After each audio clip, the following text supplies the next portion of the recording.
이날 곧 안식 후 첫날 저녁 때에 제자들이 유대인들을 두려워하여 온 곳에 문들을 닫았더니 예수께서 오사 가운데 서서 이르시되 평강이 있을지어다. 이 말씀을 하시고 손과 옆구리를 보이시니 제자들이 주를 보고 기뻐하더라. 예수께서 또 이르시되 너희에게 평강이 있을지어다. 아버지께서 나를 보내신 것 같이 나도 너희를 보내노라. 이 말씀을 하시고 그들을 향하사 숨을 내쉬며 이르시되 성령을 받으라. 아멘. 제자들은 지금 몹시 두려워하고 있습니다. 작은 사람들의 발소리만 들려도 움츠러들고 심장이 떨리고. 근데 원래 제자들은 그런 모습이 아니었습니다. 그들이 누굽니까? 보통 사람들은 아닙니다. 불과 얼마 전까지만 해도 예수님을 3년 동안 쫓아다녔던, 함께했던, 오병이의 기적을 눈앞에서 목격했고, 예수님 말씀 한마디에 풍랑이 잠잠해지고, 죽은 나사로가 배를 녹여맨 채 살아서 무덤에서 걸어 나오고, 이게 3년 동안 기적이 일상이 된 삶을 살았던 제자들입니다. 그런데 지금 당면한 이 두려운 현실 앞에서 그 믿음은 온데간데 없이 사라졌어요. 예수님과 함께 했던 3년이란 인생이 지금 현실의 두려움 앞에 순간 증발해 버린 것입니다. 아마 이것은 저와 여러분도 마찬가지일 것 같아요. 예수님 믿고 사신 지가 몇 년 되셨습니까? 짧게는 1년 몇 개월, 길게는 여기 수십 년 동안 예수님을 인생의 주로 모시고 사신 분들 많으실 겁니다. 그런데 지금 당면한 내 현실의 문제 앞에서 그 믿음은 온데간데 없이 사라질 수가 있습니다. 두려워 떨고 마치 하나님 없는 것처럼, 다 끝나버린 것처럼 몸서리치고, 오랫동안 기도하면서 지금까지 기도 응답도 많이 경험했지 않습니까? 그 가운데 이런 고백을 했었죠. 우리 하나님은 능치 못할 일이 없다. 그런데 그럼에도 불구하고 지금 내가 겪고 있는 이 현실 문제 앞에 하나님의 능력을 붙잡지 못하고 신뢰하지 못하고 무너져 있고 넘어져 있고 주저앉은 채로 두려워 떨고 있는 우리의 모습, 지금 제자들의 그 모습이 결국 우리의 모습인 것입니다. 제자들이 문을 걸어 잠그고 스스로 은둔해 있던 이 다락방은요, 물리적인 공간만을 상징하는 게 아닙니다. 우리 인생에도 다락방이 존재합니다. 깊은 실패감, 다 끝나버릴 것 같은 좌절감, 회복될 수 없을 것 같은 그 상처, 이것이 바로 우리의 다락방인 것이죠. 그래서 우리 2주 동안 살펴보았습니다. 그런 다락방에 스스로 갇혀있는 제자들을 부활하신 예수님이 찾아가셔서 평강을 주시고 샬롬을 주시고, 지난주에는 사명을 주셨다라고 말씀드렸죠. 근데 이 두 가지 외에 예수님께서는 오늘 본문 보니까 또 하나의 엄청난 선물을 주시는데, 이미 주신 이 두 가지 선물을 재활성화시키는 엄청난 능력입니다. 그게 바로 22절입니다. 이 말씀을 하시고 그들을 향해 숨을 내쉬며 이르시되 성령을 받으라고 말씀하십니다. 여러분, 이 성령, 이 자리에 계신 모두에게 주님은 동일하게 허락해 주십니다. 오늘 이 자리를 통해 다시금 성령을 체험하시기를 간절히 축원합니다. 예수님께서 성령을 주신 그 방식을 보십시오. 성경에는 세부 묘사 하나하나가 의미를 가지고 있습니다. 예수님은 지금 숨을 내쉬며 성령을 받으라. 이것은 창조기사 때 창세기 2장 사람을 지으실 때 똑같은 장면이 있었습니다. 여호와 하나님이 땅의 흙으로 사람을 지으시고 생기를 그 코에 불어넣으시니 사람이 생명이 되었다. 숨을 불어넣는 순간 생명이 되었어요. 살아 움직이는 생명이 된 것입니다. 이제 부활하신 예수님께서 또 한 번 숨을 불어넣으시며 새롭게 그들을 창조하시는 모습을 보여주고 있습니다. 제자들은 지금 숨은 쉬고 있지만 죽은 자와 방불한 채 누워 있습니다. 마치 무덤가에 있는 거라사 광인들처럼 아무것도 하지 못한 채 죽은 자와 방불해 있습니다. 믿음이 다 소멸된 채로 엎드러져 있습니다. 성령 없이는 그들은 아무것도 하지 못합니다. 그런 그들에게 주님은 성령을 불어주시며 불어넣으시며 새롭게 그들을 재창조하시고 일으키고 계신 본문이 오늘 읽은 그 장면입니다. 아무리 평강을 주셔도 성령이 역사하지 않으면 그 평강은 금세 두려움으로 바뀌게 됩니다. 아무리 사명을 주셔도 성령을 주시지 않으면, 성령을 경험하지 못하면 그 사명은요, 무거운 짐과 부담이 될 뿐입니다. 제자들은요, 사명을 받았고 평강을 받았지만 아직 성령이 임하지 않자 여전히 그 자리에 머물러 있었습니다. 하지만 오늘 20절 보니까 성령을 주노라 하고 말씀하시고 성령이 그들에게 임하게 되니까 눈빛이 달라지게 됩니다. 손과 발에 힘이 들어가기 시작합니다. 이처럼 성령 하나님께서 우리에게 역사하시면 우리 인생은 그때부터 하나님의 거룩한 목적을 향해 일어나는 인생이 됩니다. 그 목적을 향해 나아가는 인생이 되는 것입니다. 그렇다면 성령께서 우리 안에 오셔서 우리를 일으키시고 재창조하셔서 어디로 이끌기를 원하실까요? 그것이 오늘 주제입니다. 바로 회복이라는 단어입니다. 부활하신 예수님은 제자를 찾아가셔서 평강 주시고 사명 주시고 성령을 주시면서 궁극적으로는 그들에게 회복의 자리로 인도하십니다. 여러분, 회복이라는 단어를 생각할 때 우리의 생각과 회복과 성경이 말하는 회복은 좀 다릅니다. 우리의 회복은요, 내 인생이 가장 찬란하게 빛났을 그 전성기로 돌아가는 그 회복일 겁니다. 내가 꿈꾼 그 자리로 돌아가는 것이 회복, 우리가 정의하는 회복입니다. 하지만 성경이 말하는 회복은 다릅니다. 진짜 회복은요, 내가 설정한 그 목표 지점으로 돌아가는 것이 아니라 하나님이 나를 향해 계획해 두셨던 그 지점으로 돌아가는 것이 회복이라고 말합니다. 골로새서 3장 10절은 우리가 돌아가야 될 그 지점을 이렇게 이야기합니다. 쉬운 성경 번역으로 같이 읽겠습니다. 여러분의 삶 속에 새로운 삶이 시작되었습니다. 여러분은 새 생활 가운데 더욱더 새로워져 가고 있습니다. 이것은 여러분을 창조하신 그분의 모습을 닮아가는 것입니다. 이 삶 속에서 하나님을 아는 참된 지식이 점점 더 자라날 것입니다. 하나님이 본래 우리를 창조하신 그 모습으로 돌아가는 것이 진짜 회복이라고 말합니다. 그 궁극적인 지점은 예수 그리스도의 형상을 닮아가는 것이라고 말하고 있죠. 그렇기 때문에 회복의 지점을 우리가 스스로 설정해서는 안 됩니다. 우리가 우리 인생의 좌표를 찍어서는 안 되는 것이죠. 하나님께서 목표하시는 그 장소, 그 지점이 우리가 돌아가야 될 그곳, 회복해야 될 그 지점이 되는 것입니다. 저도 최근까지 한 가지 목표를 세우고 열심히 하고 있는 게 있습니다. 많은 회복이 필요하지만 저는 몸무게, 체중의 회복이 필요합니다. 그래서 목표점을 어디로 삼았느냐, 내가 돌아가야 될 지점 고1 때 제 몸무게로 잡았습니다. 지금부터 15kg를 빼야 됩니다. 근데 도저히 안 되겠어요. 뭔가 하려고 하니까 이상하게 이 체중이요, 줄어들기는커녕 자꾸 새롭게 갱신되는 것 같아요. 이 몸이 지금 뭔가 움직이고 반응하는 것 같아요. 그래서 제가 목표를 새롭게 설정했습니다. 15년 전은 그냥 5년 전으로 돌아가자. 5kg만 빼면 되거든요. 우리가 회복을 이야기할 때 어떤 지점으로 돌아갈지를 정하는 게 굉장히 중요합니다. 우리 하나님께서 성령을 통해, 성령 하나님을 통해 우리 인생을 회복해 가실 때 그 회복의 지점은 우리가 정해놓은 지점과 분명히 다릅니다.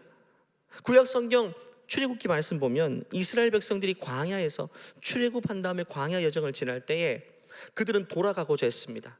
그들이 돌아가야 될 회복 지점을 스스로 어떻게 지적했냐면, 우리가 애굽에서 종살이 노예살이 하면서 배부르게 먹었을 때, 고기 뜯어 먹었을 때 그때로 돌아가고 싶다고 회복의 지정을 한 겁니다. 근데 하나님은 아니었어요. 하나님의 생각은 달랐어요. 너희들이 돌아갈 곳은 종살이 할 때 잘 먹고 잘 살았을 그 지점이 아니라 내가 너희를 향해 계획한 바로 약속의 땅, 가나안 땅이라고 말입니다. 하나님의 계획은 다른 것입니다. 하나님이 그들을 향해 지정해 놓은 회복의 지점은 애굽에서의 등 따시고 배불러는 그 자리가 아니라 적과 꿀이 흐르는 땅이었습니다. 노예의 자리가 아니라 자유인의 자리였고, 속박의 자리가 아니라 해방의 자리였고, 애굽 왕 바로의 백성이 아닌 하나님의 백성이 되는 그 자리가 하나님이 그들을 인도하고자 하는 회복의 지점이 되었던 것입니다. 그렇기 때문에 우리가 스스로 회복이라고 부를 때 그것이 하나님 보시기에는 또 다른 애굽을 꿈꾸고 있을 수 있다는 사실을 기억해야 돼요. 그렇기 때문에 회복의 지점은 내가 결정하는 게 아닙니다. 그 목적지는 하나님만이 아십니다. 하나님께서 처음 우리를 향해 처음부터 계획하신 그 지점, 그 자리가 가장 아름다운 자리가 되는 것입니다. 질병에 걸려 육체의 회복을 위해 기도하는 분들이 있을 겁니다. 아마 회복의 지점을 그 직전 건강할 때 그때로 돌아가고 싶다라고 그 지점을 회복의 지점으로 설정해 놓은 분들 많으실 겁니다. 근데 여러분, 하나님도 과연 그럴까요? 아닐 것입니다. 하나님의 계획은 그 정도에 머무르지 않습니다. 원래의 모습대로 돌아가는 게 회복이 아닙니다. 하나님은 질병이라는 통로를 통해 궁극적으로 우리 인생을 회복시키기를 원하는 부분은요, 몸의 회복뿐만 아니라 마음의 회복과 영혼의 회복입니다. 개인의 회복뿐만 아니라 가족의 회복까지 하나님은 목표하고 계신 것입니다. 가족 중에 한 사람이 아프면 하나님 그 일을 통해 우리의 생각보다 훨씬 더 많은 일들을 행하십니다. 우리가 그 하나님의 계획을 깨닫고 바라보는 것이 너무나도 중요한 것입니다. 동상이몽해서는 안 됩니다. 내 꿈과 하나님의 계획이 늘 다른 지점에 있어서는 안 된다는 것이죠. 여러분, 기도하면 성령께서 그 부분을 말씀해 주십니다. 성령께서는 우리를 향한 하나님의 계획이 무엇인지를 너무나도 잘 알고 아시거든요. 고린도서 2장 말씀 이렇게 말합니다. 같이 읽어볼까요? 오직 하나님이 성령으로 이것을 우리에게 보이셨으니 성령은 모든 것 곧 하나님의 깊은 것까지도 통달하시느니라. 사람의 일을 사람의 속에 있는 영 외에 누가 알리요? 이와 같이 하나님의 일도 하나님의 영 외에는 아무도 알지 못하느니라. 성령은 모든 걸 다 하신다는 거예요. 하나님의 뜻이 무엇인지, 나를 향한 하나님의 계획이 무엇인지. 그래서 우리는 이렇게 기도해야 됩니다. 성령님, 이번에 이 일을 통해 하나님께서 내 인생이 회복되길 원하는 그 지점이 어디입니까? 그 지점까지 내 인생이 이끌림 받기 원하오니 내 인생을 거기까지 인도하여 주시옵소서. 이것이 우리의 기도가 되어야 됩니다. 우리 자녀를 향해서도 마찬가지입니다. 부모 입장에서 자녀의 회복을 위해 기도할 때 비슷할 겁니다. 공부하지 않던 자녀가 공부를 하게 되고, 꿈 없던 자녀가 꿈이 생기고, 말 듣지 않고 사춘기가 되어버린 자녀가 이제 사춘기 이전 부모 말 잘 들었을 그 지점으로 돌아가는 것, 그 정도가 대부분이 부모가 생각하는 회복의 지점일 것입니다. 그런데 하나님의 생각은 완전히 다르다는 생각을 기억해야 돼요. 이건 이스라엘 백성들이 광야에서 기대한 바와 다를 바가 없습니다. 그들은 등 따시고 배부르고 무탈한 것이 최고의 목표였지만 하나님의 목표는 그 정도가 아니었던 것입니다. 그는 자유가 뭔지 한 번도 경험해보지 못한 원래부터 노예 백성이기 때문에 그저 그들이 꿈꾼 것은 내 인생에 경험해본 한 지점일 수밖에 없는 겁니다. 우리 인생도 마찬가지입니다. 내 인생이 경험해본 그 지점, 그것보다 하나님이 계획하신 그 생각이요 훨씬 더 크다는 것을 우리는 기억해야 됩니다. 그저 자녀가 속 안 썩이고 무탈하고 건강하고 우리의 기대와 우리의 꿈이 거기에 머물러 있어서는 안 된다는 것입니다. 사랑하는 여러분, 지금 하나님이 우리를 회복하기 원하시는 그 자리는 우리의 생각과는 다르다는 사실, 우리의 생각보다 훨씬 더 풍성하고 우리의 생각보다 훨씬 아름답고 훨씬 복된 자리를 계획하고 계십니다. 믿으십니까 여러분? 그리고 성령님은 모든 걸 다 아실 뿐만 아니라 그 자리까지 우리를 인도하는 분입니다. 성령님, 홀리 스피릿을 헬라 원어로 보면 파라클레토스입니다. 파라는 옆에서라는 의미고 클레오는 말하다, 내 옆에 붙어서 계속 하나님의 계획과 뜻을 말씀해 주시는 분입니다. 말씀해 주실 뿐만 아니라 거기까지 이끄는 분인 것입니다. 궁극적인 하나님의 목표는 우리를 하나님의 형상에까지 이르도록 이끌어 주시는 것이 바로 우리 안에 계신 성령께서 행하시는 역사인 것입니다. 여러분, 우리 인생은요 본래 우리를 만드셨던 그 모습으로 돌아가는 것이 가장 아름다운 모습입니다. 시인과 촌장 2집에 풍경이라는 노래가 있습니다. 이 앨범 한번 꼭 들어보십시오. 정말 명반입니다. 모든 노래가 다 성경의 가치관으로 만든 거의 가스펠입니다. 대중가요로 작사 작곡했지만 정말 신앙의 고백입니다. 제가 2주 전에 새벽 예배 때 이 노래를 부르다가 소위 말하는 삑사리가 났습니다. 새벽부터 무리수를 둔 거죠. 올해 표어가 다시 일어서게 하리라, 이 표어인데요, 제가 다시 일어서기로 했습니다. 오늘 다시 한번 도전하겠습니다. 가사가 너무 좋아요. 이 가사가 전부입니다. 똑같은 가사입니다. 이 시간에는 우리 김성민 목사님께서 어쿠스틱으로 한번 배경을 한번, 와 소리 너무 좋습니다. 약간 미사리 분위기 나게 한번 불러보겠습니다. 세상 풍경 중에서 제일 아름다운 풍경, 모든 것들이 제자리로 돌아가는 풍경. 같이 불러볼까요? 세상 풍경 중에서 제일 아름다운 풍경, 모든 것들이 제자리로 돌아오는 풍경. 그 어떤 풍경보다 아름다운 게 뭐냐면 모든 것이 있어야 될 그 자리로 돌아오는 것입니다. 원래 그 모습, 하나님이 지으시고 계획해 놓으신 그 지점으로 회복되는 것이 가장 아름다운 모습이라고 말하고 있습니다. 제가 사진을 보여드릴 텐데요, 보시면 똑같은 반응일 겁니다. 우와 하는 생각이 들 겁니다. 한번 보여주시겠어요? 너무 아름답지 않나요? 여기 가보신 분도 있을 것 같은데요. 또 몇 컷을 더 보여드릴까요? 이런 자연들을 보면 와 하는 생각이 들죠. 여러분, 왜 그런 것일까요? 뭐 특별히 아름다워서 그런 걸까요? 높은 산, 굽이치는 강, 떨어지는 폭포의 그 장엄한 광경들, 또 그 사이를 날아다니는 새들의 모습, 그 사이를 비추는 햇살의 모습, 이 모든 것들이 어우러진 이 아름다운 자연경관 앞에 우리는 아름답다라고 반응할 수밖에 없어요. 완전하다, 흠이 없다. 왜 그럴까요? 모든 것이 있어야 될 그 자리에 그대로 있기 때문입니다. 산은 산의 자리에 있고, 강은 강의 자리에서 흐르고 있고, 새는 새의 모습으로 나르고 있습니다. 그 어떤 곳도 자기 자리를 벗어나지 않습니다. 그 어떤 곳도 더 아름답게 자신을 포장하기 위해서 억지 노력을 하지 않습니다.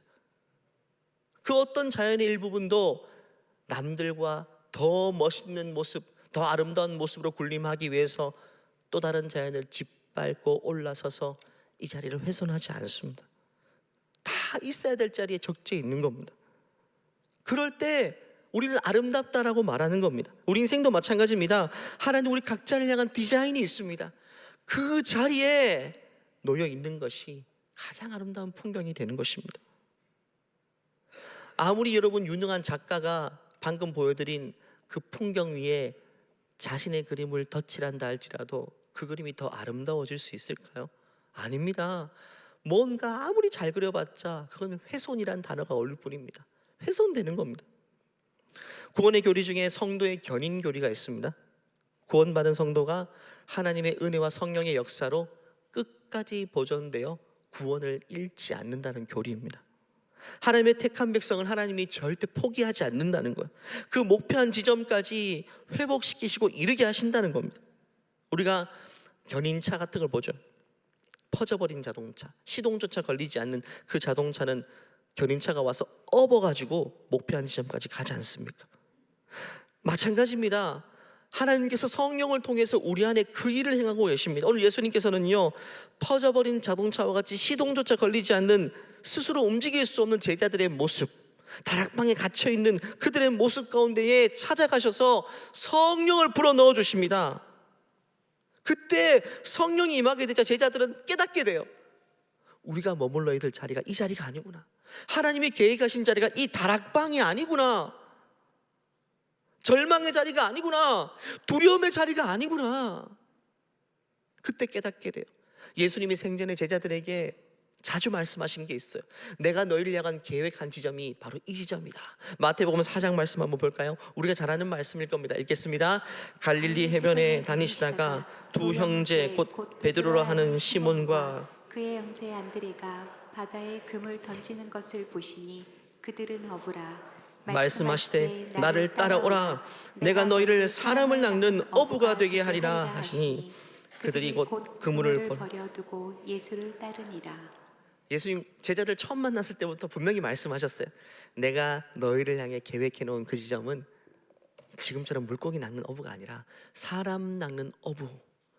너희들이 그 자리에 있을 때 너의 인생은 가장 아름다운 인생이 될 것이다 라고 말씀하셔요. 근데 그 이야기를 듣고 처음에는 제자들이 배와 그물을 버려두고 예수님 쫓았어요. 근데 십자가에서 예수님 돌아가시는 그 순간, 그때부터 두려움에 사로잡혀서 또 그들은 갈릴리로 돌아가서 배와 그물을 손에 잡고 또 물고기를 잡고 있습니다. 그것도 모자라 더 큰 두려움에 사로잡혀 이제는 그들은 배와 그물은 버려둔 채 다락방에 옹기종기 모여서 벌벌 떨면서 숨어 있습니다. 그래서 오늘 본문에 부활하신 예수님은 그들에게 성령을 불어넣으시며 그들이 있어야 될 그 자리로 예수님은 다시금 보내고 계십니다. 여러분, 성령께서는 틀림없습니다. 실패가 없습니다. 미션 임파서블입니다. 우리를 향해서도 마찬가지입니다. 부활하신 예수님이 성령을 불어넣으신 그 순간부터 제자들은 달라지기 시작합니다. 마침 퍼져있던 자동차에 시동이 걸리기 시작하고 움직이기 시작하는 겁니다. 그 결과 사도행전을 보니까 제자들은요, 다락방을 벗어나 있어야 될 그 자리에 서 있는 걸 보게 됩니다. 사도행전 2장 말씀 보니까 베드로와 11사도가 함께 서서 소리를 높여 이르되 유대인과 예루살렘에 사는 모든 사람들아, 이 일, 예수님의 죽음과 부활을 말합니다.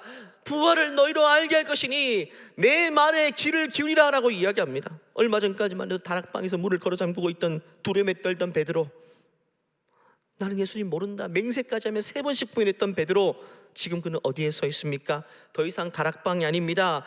예루살렘 한복판 수천 명의 군중들 앞에 용감하게 서서 예수님의 부활을 증거하고 있습니다. 이것이 성령의 일하심입니다. 사람을 제자리로 돌려놓는 것입니다. 회복의 자리에 이르게 하는 것입니다. 베드로는 거기서 무엇을 했을까요? 그물을 던졌습니다. 더 이상 물고기를 향한 그물이 아닙니다. 사람을 향한 그물을 던지고 있습니다. 갈릴리 바다에서 밤새 그물질했지만 한 마리도 잡지 못했던 베드로, 이제는 사람을 향해 그물을 내리자 그 한 번의 설교를 통해 3,000명이 그 그물에 걸려서 주님께로 돌아오고 있는 모습이 오늘 사도행전 2장의 말씀이에요. 성령은요, 우리 인생을 오늘 이 베드로의 모습처럼 본래의 지점으로 이끌어 주시는 분임을 믿으시기를 바랍니다. 사랑하는 교우 여러분, 성령님은 오늘도 동일하게 일하고 계십니다. 우리 인생이 퍼져 있어도, 우리가 다시 옛자리로 돌아가 있어도, 우리가 두려움에 스스로 문을 걸어 잠그고 있어도 성령님은 포기하지 않는 분임을 기억하시기를 바랍니다. 반드시 우리를 이끌어 주시고 우리를 향한 하나님의 계획, 하나님의 뜻이 이루어질 수 있도록 그 지점까지 우리를 이끌어 주십니다. 여러분, 우리가 원래 있어야 될 자리에 있는 것은 결코 수고로운 일이 아닙니다. 산이 산의 자리에 있을 때 수고롭지 않습니다.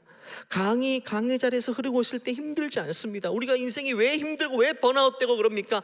있어야 될 자리에 있지 않고 있지 말아야 될 자리에 있기 때문입니다. 있어야 될 자리를 벗어난 그 순간부터 우리 인생의 번뇌가 시작되고 고민이 시작되고 스트레스를 받고 아프기 시작하는 겁니다. 질문드립니다. 지금 여러분이 있어야 될 자리는 어디입니까? 하나님은 어디로 여러분이 인생이 돌아가기를 원하실까요? 이 자리에 가정의 어머니들이 굉장히 많으시죠. 하나님이 어머니의 자리를 어떻게 계획하셨을까요? 어떤 자리가 여러분이 돌아가야 될 그 어머니의 자리일까요? 지금 아마 중간고사, 기말고사 기간이죠. 자녀를 학원으로 내몰고 성적표 앞에서 한숨 쉬고 옆집 아이와 비교하면서 아이들 닥달하고, 이런 모습은 우리가 있어야 될 어머니의 자리는 아닌 것입니다. 그 자리에서 한참 벗어난 모습이에요. 이번 부흥 강사님께서 3일 집회하실 때 셋째 날 말씀 저를 주저앉게 했습니다. 저에게 하신 말씀이었어요. 요셉 이야기하셨죠. 꿈, 소망을 이야기하면서 요셉은 어느 날 꿈꾸게 됩니다. 그 꿈은 요셉 개인의 꿈이 아니라 하나님이 주신 꿈이었습니다. 해와 달과 11별이 자신을 향해 절을 하는 것인데 미래에 될 일을 미리 보여주신 것, 그 꿈 이야기를 가장 가까이 있는 형제들에게 했습니다. 부모에게 했죠. 근데 반응은 어땠을까요? 하나님이 주신 꿈 이야기를 했는데 반응은요, 조롱했습니다. 놀림받았어요. 조롱했다니까요. 심지어 부모도 마찬가지입니다. 그건 개꿈이라고 이야기했습니다. 저는 그 말씀 앞에서 딱 제 모습을 보게 하셨습니다. 제가 부모로서 자녀의 꿈, 내가 이렇게 많이 조롱했고 많이 우습게 보았다는 사실을 알게 되었습니다. 공부 잘해야 되고 좋은 대학 가야 되고 세상에 정해놓은 틀에 맞지 않으면 나도 모르게 자녀가 한 번씩 꿈 얘기할 때 우습게 여겼던 것 같아요. 때로는 한숨 지으며 그게 되겠어 라고 했던 것 같아요. 내가 보기엔 너는 그 재능은 없어 라고 했던 것 같아요. 이거는 오히려 그 길은 오히려 공부보다 더 힘든 길이야라고 했던 것 같아요. 여러분, 힘든 길이면 어떻습니까? 가야 될 길은 가야 되잖아요. 한마디로 내가 싫은 겁니다. 내가 그 길이 마음에 들지 않은 거예요. 부모로서 그 길이 싫은 겁니다. 그게 하나님이 주신 꿈인지는 별로 중요하지 않고 그냥 내가 싫어서 많이 커트했고 많이 우습게 보았던 것 같아요. 하나님이 우리 아이에게 주신 그 꿈을 부모가 조롱하고 있다면 성령께서 우리 안에서 근심하고 있지 않으실까요? 저는 많이 회개했습니다. 여러분, 부모는 자녀의 꿈을 꺾는 사람이 아닙니다. 하나님이 우리 아이에게 심어주신 그 꿈을 발견해주고 지지해주고 그 방향까지 함께 걸어주는 것이 부모의 역할 아닐까요? 아무리 세상에서 상처받고 세상에서 가치 평가받고 스스로 비참하게 생각할 때에도 여전히 너는 하나님의 걸작품이야, 너는 그냥 숨만 쉬고 있어도 가장 아름다운 걸작품이야 라고 말해주는 것은 엄마의 역할입니다. 아이가 실패하고 돌아왔을 때도 가장 먼저 품어야 될 자리도 엄마의 품입니다. 그리고 아이의 그 꿈 앞에서 이렇게 이야기해 줄 수 있는 것도 엄마의 역할입니다. 하나님이 너에게 주신 꿈이라면 엄마가 함께 기도할게. 이런 이야기를 해주신 적이 있는지는 잘 모르겠습니다. 좀 낯설겠지만 같이 한번 따라해 볼게요. 연습해 보겠습니다. 하나님이 너에게 주신 꿈이라면 엄마가 함께 기도할게. 그러니까 일단 공부부터 열심히 하자. 요 뒤에 말은 빼주셔야 됩니다. 기승전 공부가 아닙니다. 그 꿈을 향해서 나도 같이 기도할게. 내가 조력자가 될게. 낯선 멘트겠지만 이런 종류의 이야기를 해주는 것이 엄마의 역할. 이 자리에 아버지들도 많이 계시지만 여러분, 아버지가 회복돼야 될 그 자리는 어디일까요? 여러 번 말씀드렸습니다. 가정의 달 5월이니까 계속 말씀드릴 겁니다. 바로 가정의 제사장의 자리입니다. 하나님이 가정의 아버지 머리에게 주신 고유한 자리입니다. 네가 어떤 사람이 되든 아빠는 너 편이야. 하나님이 너를 축복하셔. 밤마다 머리에 손을 얼리고 자녀를 위해 축복하며 기도하는 특권은 아버지에게 주신 고유의 권한입니다. 여러분, 그 자리가 너무 중요하거든요. 근데 아이들 자라날 때 너무 중요합니다. 여러분, 직장에서의 내 자리는 내가 그만두더라도 다른 사람들이 와서 일할 수 있습니다. 내가 직장에서 사라져도 회사는 굴러가요. 어렵겠지만 대체자들이 줄 서 있습니다. 하지만 가정의 제사장 자리는 내가 손을 놓고 있으면 영원히 공석입니다. 누가 대신 해줄 수 있는 자리가 아닙니다. 직장은 은퇴가 있지만 가정의 제사장 자리는요, 은퇴가 없습니다. 평생 하는 겁니다. 어떤 자리가 더 중요할까요, 여러분? 여러분이 손을 놓고 있으면 그 자리는 지금 비어 있는 겁니다. 우리 자녀는 제사장이 없는 채 지금 축복권을 잃어버린 채 그렇게 살고 있는 것이죠. 늦지 않았습니다. 가정의 달 5월이죠. 다음 주부터 다시금 그 제사장의 자리를 회복하는 그 자리가 우리가 돌아가야 될 아름다운 자리니까 그 자리로 우리 아버지들 다시금 돌아갈 수 있는 믿음의 부모님들 되시기를 간절히 축원합니다. 말씀을 마무리합니다.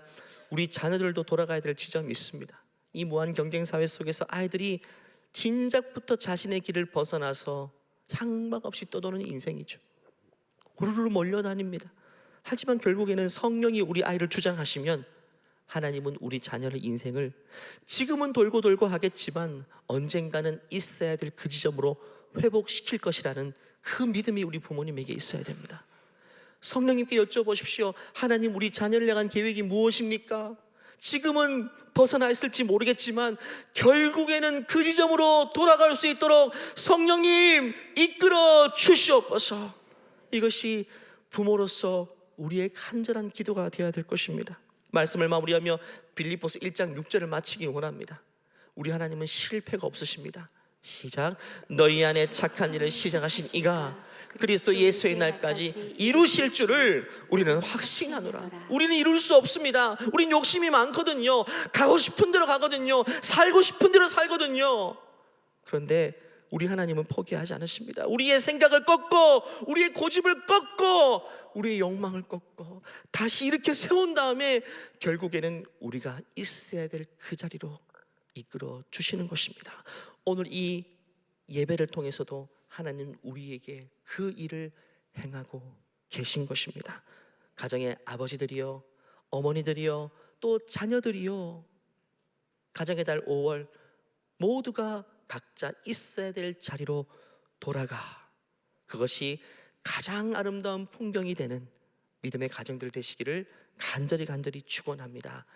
이 시간 다 같이 일어나셔서 한번 기도하겠습니다. 내가 있어야 될 자리가 어디인지 질문해 보십시오. 성령님, 내 생각을 내려놓습니다.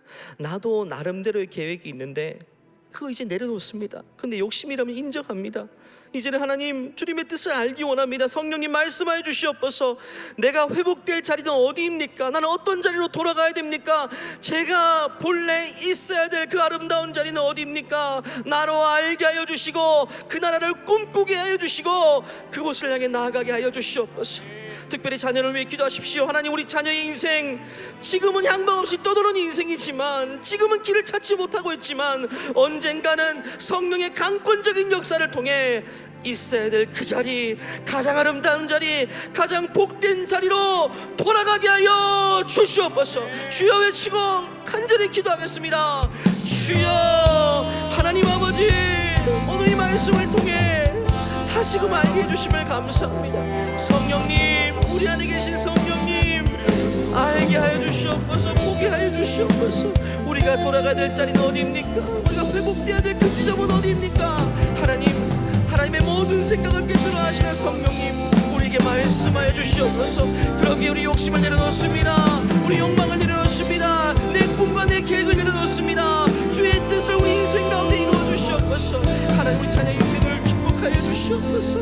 하나님, 있던 곳을 벗어났기에 하나님 안에 고통스러워하고 있습니다. 은혜를 베풀어 주시고 긍휼을 베풀어 주시고 주님 역사해 주시옵소서. 하나님, 가정의 아버지도 가정의 어머니도 가정의 자녀들도 하나님이 계획하신 그 원래의 자리를 벗어나 있기 때문에 우리 인생이 많이 아픕니다. 주님, 많이 고통스럽습니다. 자녀는 자녀대로 갈등하고 마음에 우울감이 찾아오고 때론 약을 먹어야 될 지경이고, 가정의 아버지들도 어머니들도 본래의 자리를 벗어났기 때문에 많이 다투고 갈등하고 불필요한 것을 향해서 하나님 에너지를 쏟고 있습니다. 하나님, 이런 우리의 풍경을 불쌍히 여기사 주의 성령을 다시 한번 우리에게 보내주셔서 하나님, 우리 모두가 각자가 본래 있어야 될 자리로 돌아가게 하여 주시옵소서. 우리 믿음의 가정의 엄마와 아빠와 자녀들이 가장 아름다운 풍경을 다시금 이룰 수 있도록 우리를 회복시켜 주시옵소서. 우리 자녀들에게 꿈을 주시옵소서. 요셉으로 하여금 꿈꾸게 하신 것처럼 우리 자녀에게도 꿈을 허락하여 주시고, 그 꿈을 이야기할 때 부모가 그 꿈을 지지하고 그 꿈의 조력자가 되어줄 수 있도록 하나님, 우리를 그렇게 사용하여 주시옵소서. 감사드리며 우리 주 예수 그리스도 이름으로 기도하옵나이다. 아멘. 우리 주의 성령께서 우리를 다시금 일으키시고 우리를 회복시킬 것이라는 사실을 믿으시는 분들은 그 하나님께 감사와 영광의 박수 올려드리겠습니다. 하나님, 이 일을 반드시 이루실 줄 믿습니다. 주님, 주의 뜻을 이루어 주시옵소서. 우리 마지막으로 이 찬양을 통해 성령을 간절히 구하며 예배를 마치겠습니다. 허무한 시절 지날 땐, 깊은 한숨 내쉴 땐, 그런 풍경 보시며 단식하는 분 있네. 그와 같이 너희를 버려두지 않으리. 내가 너희와 영원히 함께하리라. 우리 두 손 들고 성령을 간절히 사모하십시다. 성령이 오셨네, 성령이 오셨네. 내 주에 보내신 성령이 오셨네.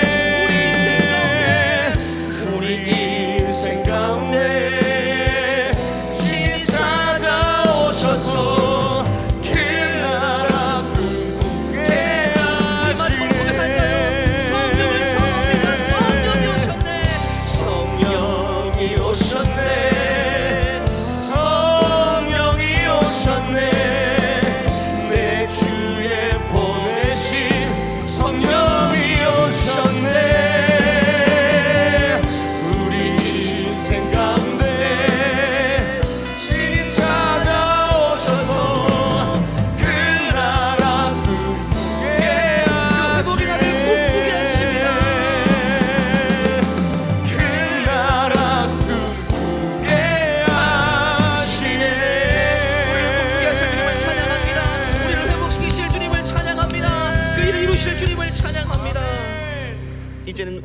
그리스도의 은혜와 하나님의 무한하신 사랑과 우리 안에 내주하셔서 우리를 있어야 될 자리로 회복시키기를 소원하는 성령님의 역사가 이제는 가정의 엄마, 가정의 아빠, 가정의 자녀, 본래 있어야 될 아름다운 자리로 회복되어서 우리 가정이 다시금 아름다운 풍경이 될 것을 소망하는 하나님의 존귀한 믿음의 가정 위에 이제로부터 영원토록 함께 하시기를 간절히 축원하옵나이다.